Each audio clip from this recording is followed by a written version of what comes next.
Sa EDSA naman, isang busang bigla nagliyab sa kalagitnaan ng biyahe dahilan upang maapektuhan din ang daloy ng trapiko.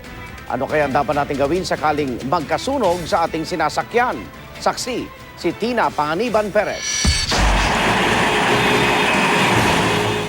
Magtatanghali kanina, biglang nagliyab ang share transport bus na ito sa northbound lane ng EDSA paglagpas ng kanto ng Ayala Avenue sa Makati. Ayon sa bus driver, may nakita raw muna siyang usok at naamoy na tila diesel bago ang pagliyab. Sinundan na ito na mabilis sa pagkalat ng apoy sa loob ng bus na biyaheng Pasita na Botas.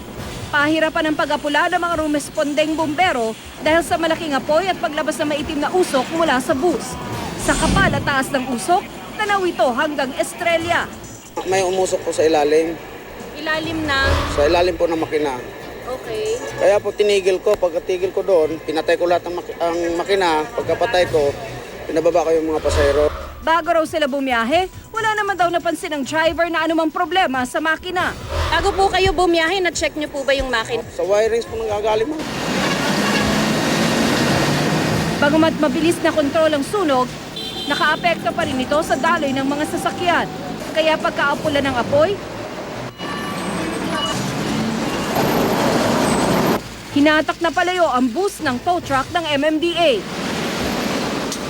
Sa ngayon, wala pang inihahandang ng kaso ang mga otoridad, lalo pat aksidente naman daw ang nangyari. Pero patuloy pa rin ang kanilang investigasyon sa naging sanhi ng sunog. Makailang beses na rin may nasunog na bus sa gitna ng biyahe tulad nitong Enero sa Commonwealth Avenue at sa EDSA Shaw Boulevard noong August 2009. May ilang taxi na rin bigla na lang nagliyab habang nasa biyahe.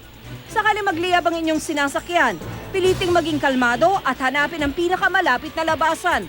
Ang mga driver naman, pinapayuhang ipacheck up ang dalang sasakyan bago bumiyahe. Ako si Tina Panganiban Perez, ang inyong saksi.